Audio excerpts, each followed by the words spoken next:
మీ business ఏదైనా మీ ఊర్లో promotion చేయాలంటే అది సుమన్ టీవీతోనే సాధ్యం. ఇప్పుడే సంప్రదించండి.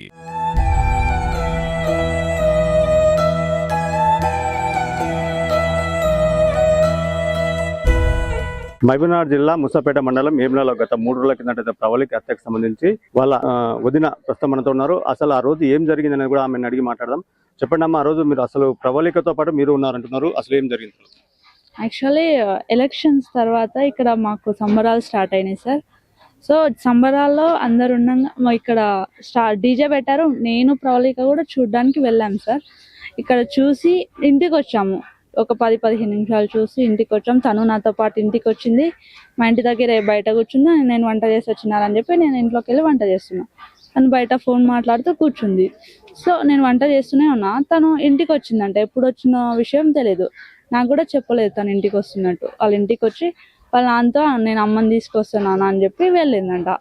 అది ఎప్పుడు వెళ్ళింది, ఎందుకు వెళ్ళింది అనే విషయం నాకు తెలియదు సార్. వెళ్ళిన విషయం కూడా నాకు తెలియదు. సో కొద్దిసేపు ఆ టైం కరెక్ట్ గుర్తులేదు. తర్వాత ఆ విష్ణు అనే అబ్బాయి వచ్చి అక్క ఇట్లా చిన్న స్పృహ లేదు, సోయి లేకుండా కింద పడిపోయింది దాదా, కళ్ళు తిరిగి కింద పడిపోయిందా అక్క అని చెప్పి నన్ను తీసుకొని వెళ్ళిండు అక్కడ రైతు వేదిక దగ్గరికి. సో అక్కడికి వెళ్ళి చూసేసరికి చిన్నారి అన్కాన్షియన్స్ లోనే ఉంది. సో ఇంకా ఆ అబ్బాయి నేను అడిగా, ఏమైనా చేసావారా, ఏమైందిరా ఏమైనా అంటే, లేదక్క మాట్లాడుతున్నాగానే కళ్ళు తిరిగి పడిపోయిందని అదే విషయం చెప్తుంది మళ్ళీ. సరే అని చెప్పి హాస్పిటల్ తీసుకెళ్దామని చెప్పి తనను అక్కడ నుంచి కొంచెం బయటికి తీసుకొచ్చి అక్కడ అంగన్వాడీ కేంద్రం ఉంటుంది సార్, అక్కడ పడుకోబెట్టి కాలు రబ్ చేయడం, చేతులు రబ్ చేయడం, సిపిఆర్ చేయడం, స్పృహ వస్తుందేమో అని మా ప్రయత్నం మేము చేస్తున్నాం. వాడేమో అక్క నేను హాస్పిటల్ తీసుకెళ్దాం, కాల్ చేస్తాను, నేను ఫ్రెండ్స్ని తీసుకొస్తా, హాస్పిటల్ తీసుకొద్దాం, వెహికల్ తీసుకొస్తా అని చెప్పి వాడు ఇక వాళ్ళ ఫ్రెండ్స్కి కాల్ చేసిండు. ఆటోకి కాల్ చేస్తే ఆటో వాడు రెస్పాండ్ అవ్వకపోయేసరికి ఇక వాళ్ళ ఇంకో ఫ్రెండ్కి కాల్ చేసి బైక్ని తీసుకొచ్చి ఇక బైక్ మీద కూర్చోబెట్టి అమ్మాయిని కూర్చోబెట్టి దగ్గరలో ఉన్న ఆర్ఎంపీ దగ్గరికి తీసుకెళ్లారు సార్. అక్కడ కూడా పల్స్, ఆ ఆర్ఎంపీ డాక్టర్ పల్స్ చెక్ చేయడం, సో బీపీ చూడడం అవన్నీ చేస్తుండగానే తను ఏ దానికి రెస్పాండ్ అవ్వట్లేదు, ఏ యాక్షన్ ఇవ్వట్లేదు. ఇమీడియట్గా ఇంకా మేమే ఉండి 108కి కాల్ చేసాం. 108 వచ్చేలోపు అమ్మాయిని హాస్పిటల్కి మనమే సగం దూరం అంబులెన్స్కి అడ్డం తీసుకెళ్దామని చెప్పి ఇంకో ఆటో పిలుచుకొని ఆటోలో కూర్చోబెట్టి వాళ్ళ అమ్మ నేను ఇంకొక ఊర్లో ఇంకొక ఆమె, ఆ అబ్బాయి ఆ విష్ణు కూడా వచ్చాడు సార్ అంబులెన్స్ వరకు. అంబులెన్స్లో ఎక్కించే వరకు విష్ణు వచ్చాడు. అంబులెన్స్లో ఎక్కించిన తర్వాత తను ఇంకా వెళ్ళిపోయాడు సార్. ఇంకా మేము నలుగురం, ఒక ఆమె, నేను, వాళ్ళమ్మ, ఇంకొక తమ్ముడు, అందరం కలిసి అమ్మాయిని హాస్పిటల్కి దగ్గరలో ఉన్న జానంపేట హాస్పిటల్కి తీసుకెళ్తున్నాం. అంటే వాళ్ళు అడిగారు దగ్గరలో ఏదైనా హాస్పిటల్ ఉందంటే జానంపేట ఉందంటే ఇక తీసుకెళ్తున్నాం. వాళ్ళు కూడా అప్పటికి ఆక్సిజన్ పెట్టి సిపిఆర్ అవన్నీ చేస్తున్నారు. సో అమ్మాయి ఎట్లాంటి యాక్షన్ రియాక్ట్ అవ్వకపోయేసరికి ఇంకా వాళ్ళుండి ఇక చెప్పేశారు, డిక్లేర్ చేశారు అక్కడికి వెళ్ళాక, అమ్మాయి చనిపోయింది, మీరు తీసుకెళ్ళినా వేస్ట్ అని చెప్పి చెప్పేశారు సార్. మొదట మీరు సిపిఆర్ చేసిన అంటున్నారు, సిపిఆర్ చేసినప్పుడు ఆమె కదలికలో కానీ శ్వాసలో కానీ ఏమన్నా లేదు సార్, ఎలాంటి లేదు.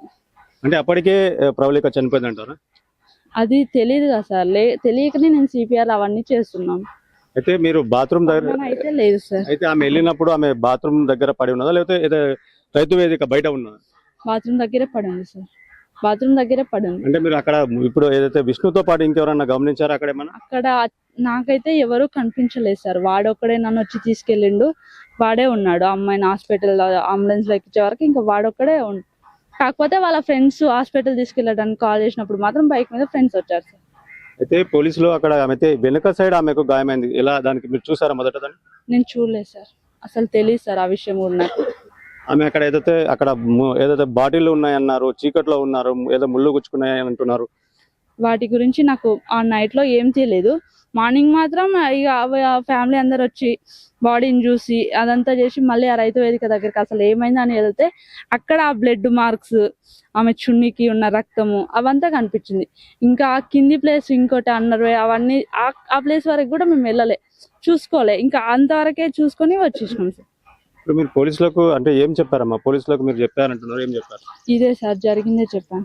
వాడు ఇట్లా వచ్చి పిలుచుకపోయిండు, ఇట్లా అయింది, అనుమానంతో పొద్దున పోతే ఆ బ్లడ్ అవన్నీ మార్కలు ఉన్నాయి, సో వాడేదో చేసి ఉన్నాడు సార్ అని చెప్పి కంప్లైంట్ ఇచ్చి. బంధువులు అంటున్నారు 3-4 చదివచ్చు అంటున్నారు, అది అయితే సౌండ్ అదైతే పార్టీ డీజే సౌండ్ వినిపించలేదు అంటున్నారు కదా. ముగ్గురున్నారు. ఇక దాని గురించి నేను చూసిన వరకు అయితే వాడొక్కడే ఉండు సార్. సరే పోస్ట్ మార్టం రిపోర్టంలో ఆ రిపోర్ట్లో ఏమొస్తే అదే ఫైనల్ సార్. ఇప్పుడు నేను కూడా చెప్పలేను కదా సార్. ఆడ చూసింది ఒక్కనైతే ఇక వాళ్ళు వీళ్ళు ఉన్నారని నేను కూడా ఎలా చెప్తా సార్. సో నేను చెప్పలేను. కాకపోతే అమ్మాయి ఆ బ్లీడింగ్ ఆ పరిస్థితులను చూస్తే ఉన్నారేమో ఇంకెవరైనా అనే ఒక డౌట్ మాత్రమే, కానీ ఖచ్చితంగా అయితే ఇంకొకరు ఉన్నారని మేము చెప్పలేకపోతున్నాం. ప్రబలిక వాళ్ళ వదిన చర్చల పరిస్థితి ఆ రోజు రాత్రి చికెన్ లో నేనేం చూడలేదు. మొదటి తర్వాత రోజు నేను చూశాను. అసలు ఏది ఏమైనా జరగదు. అప్పటికే అయితే మేము హాస్పిటల్ తీసుకున్నప్పుడు కూడా మేము మృతి చెందినని కూడా ప్రబలిక వదిన చెప్తుంది. మన కర్ణాకర్తో మణిప్రసాద్.